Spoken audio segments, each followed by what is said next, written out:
Hi everyone, so we're now here at my video and we're going to talk about the functions, specifically talking about surjective, bijective, and injective and their differences with each other. So I hope you watch out for the video and you end this video with new knowledge. Thank you. Okay, so there are three types of function. So we have injective, surjective, and bijective, wherein we have to discuss first what is function. Kagaya na discuss natin kanina. The function is a set or set of x that is paired by the set of y, or we call it as domain and range, right? Now we have here an example of a function, or whether we know if it's a function or not. So in this first example, it is indicated already that it is not a function, but the question is why. Now as we can see, in our set A, it is paired. The first value in our set A is paired into the two values of our set B, or column B, where again we say in function, in every domain we have a codomain. It must be unique with each other. So it is impossible to have the same function there but different answer. Okay. Now second, we have an example of a function. As we can see that our axis doesn't have any overlapping value in our B. So as we can see here, we have one value for each of our column B, but in this part here we can see that this two values is only paired with one value of y, which is still okay. So we consider it as a function because we know that the set of x is not repeated, but the set of y is okay to be repeated, so we have no problem with that one. Now here are the three types of our function. We have the injective, we have the surjective, and the bijective. So here is we can know whether it is an injective or surjective or bijective. Okay, just like what we have discussed a while ago in our introduction, we're going to discuss about the function, which we're going to focus on surjective, injective, and bijective. Before that, we're going to head first with the main introduction of function, where of course we need to know the difference of our function and our relation because they're always related to each other. Now we say that a function is used to describe how one variable depends on another. For instance, the number of hours of the worker spends his job is called independent variable, while the amount of money he makes is called that dependent variable. And a function is a relationship between two sets of variables, set x and set y, or sometimes we call it as column A or column P, where we denote it as that, same as our sets. So we say that the set of x is associated with exactly one value of set y. The first set of independent variables is domain. Mind you, if we're talking about the set of x, it is the domain, while the second set is the dependent variables, and we call it as range. And mind you, it is the set of y, which corresponds with the set of our x's, which is our domain. So we have this one, so let us move to another slide. So it is the definition of our injective function, where we let f is x is function of y, we have function.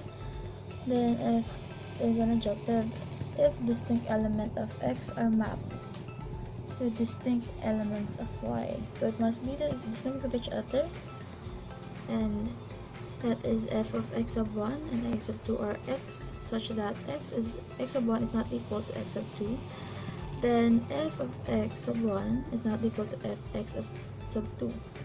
So this is equivalent to saying if fx sub 1 is equals to f of x sub 2, then we know that f sub 1 is equals to x sub 2. So as you can see here, if they have a both same values here, they will be having an equivalent, and we call it as one-to-one or injective. So let's go back to our picture. In our injective, as you can see here, our domain only has one partner in our codomain or our range. Same as our range has one partner in our domain. That is an example of injective, this one here. Next we have the bijective, or our last topic for today, which is the bijective function. So this is the definition of bijective function. We say that let f x is an element of y be a function, then f is bijective if it is injective and surjective. That is, if every element of y is element of y is the image of exactly one element of x. So this is a combination of surjective and injective, or it is a combination of one-to-one and onto. So let us go back to our description in our image for bijective rather. As we can see here, all of the values are distinctly distributed to our column A and column B. So it is injective. Why? Because it is one-to-one, and we haven't seen any part of our surjective. As we can see in our injective, it is almost the same. It's just that it never has any repetition. Here in injective, we can see that there's an extra value for our y, but here we have a less value for our y, or our range of y's. But here we have exactly the same values for our x and y, for our domain and range. Next we have surjective, where surjective we let f is equals f is x is element of y be a function, then f is surjective if every element of y is the image of at least one element of x. That is, if image of f is equals to y. Symbolically we have this symbols here. We have that one. And we also call surjective an onto. Why is it an onto? Let's go back to our pictures for our function. This is an example of surjective, this one in the middle. So as we can see, in our definition, we can have a distinct value of our x that is paired in our b, but as we can see in part here, this is onto because we have many values into one y, or column b. We have two set of a that is paired in the one value of column b, and we call it as an onto. It is not injective. It is surjective because we know it is many to one value of our codomain. It's an example of surjective, this one here in the middle. Next, everyone, I hope you really enjoyed this video, and I hope you have a new knowledge and you're going to share it with the others. And that's all for today, class. Goodbye.